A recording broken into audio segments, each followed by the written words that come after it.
ऐका, आजची बातमी ऐका। नमस्कार शेतकरी मित्रांनो, कृषी विश्वातील आणखीन 25 ताज्या महत्त्वपूर्ण अपडेट्स, बातम्यांमध्ये बाजारभाव, सरकारी योजनेचे अपडेट्स अशा इतर गोष्टी समाविष्ट आहे।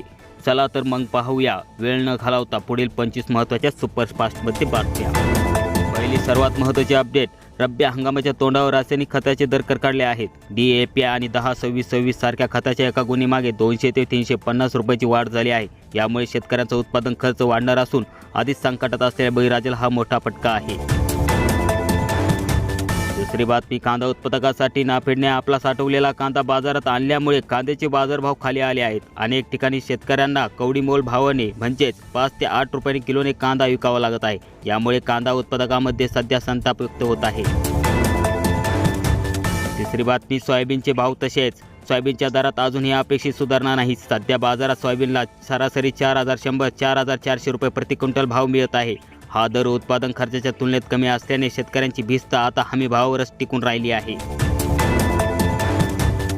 चौथी बातमी, कापसाच्या दरात किंचित सुधारणा पाहायला मिळत आहे। ही दिलासादायक बाब आहे। मात्र दुसरीकडे नवीन तूर बाजारात येण्याच्या अंदाजामुळे तुरीचे दर दबावत आहेत। त्यामुळे कापूस साठवून ठेवा की विकावा असा प्रश्न शेतकऱ्यांना मोठा पडला आहे। पाचवी बातमी फायद्याची, या हिवाळ्यात पपई शेती शेतकऱ्यांना लखपती बनवू शकते। सध्या रोगाचे प्रमाण कमी असल्याने बाजारात पपईला चांगली मागणी असल्याने कमी खर्चात जास्त नफा मिळवण्यासाठी पपई लागवड हा एक उत्तम पर्याय राहू शकतो।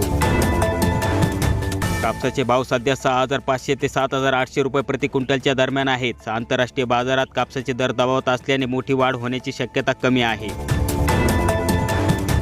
रब्बी हंगामासाठी हरभऱ्याची पेरणी जोरात सुरू आहे। सध्या जुन्या हरभऱ्याला बाजारात 5800-6200 रुपये प्रति क्विंटल भाव मिळत आहे। मक्याला पोल्ट्री आणि इथेनॉलसाठी चांगली मागणी असल्याने 2200-2400 प्रति क्विंटल भाव असा मिळत आहे। मक्या उत्पादकांसाठी हा काळ चांगला आहे। पुणे आणि मुंबई बाजार समितीतील थंडीमुळे पालेभाज्याची आवक वाढली आहे। त्यामुळे मेथी, कोथिंबीर, पालक याचे दर काहीसे उतरले आहेत। राज्यातील 214 साखर कारखान्यांनी गाळप पुरवण्यासाठी अर्ज केले आहेत।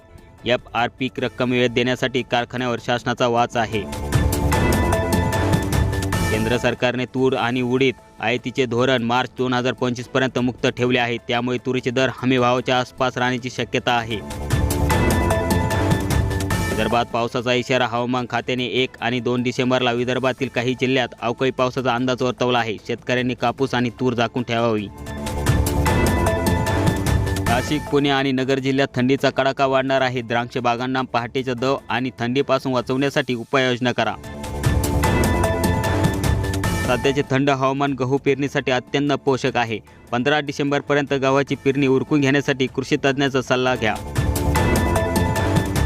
राज्यातील धरण साठा यावर्षी समाधानकारक आहे। त्यामुळे रब्बी पिकांना शेवटपर्यंत पाणी मिळण्याची शक्यता निर्माण झाली आहे। ज्या शेतकऱ्यांना अजूनही 21वा हप्ता मिळाला नाही अशा शेतकऱ्यांनी आपल्या बँकेत जाऊन KYC पूर्ण करावी। खरीप 2025 मधील नुकसानीचे पंचनामे अंतिम टप्प्यात असून लवकरच पात्र शेतकऱ्यांना यादा विमा कंपनीकडून प्रसिद्ध केल्या जातील।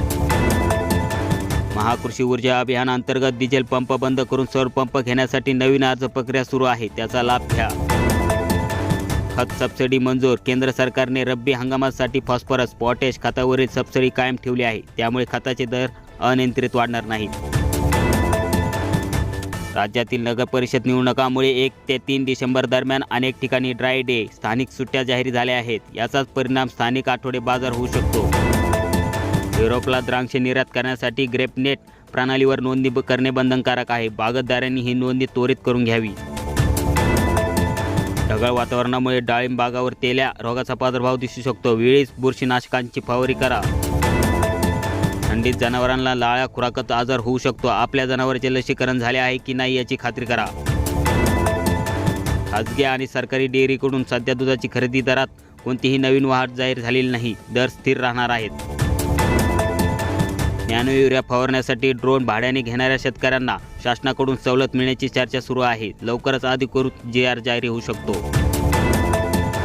शेतकरी मित्रांनो, हे होते आजचे सुपरफास्ट 25 अपडेट्स। तुमच्या जिल्ह्यातील बाजारभाव काय आहेत हे आम्हाला कमेंट्समध्ये नक्की कळवा।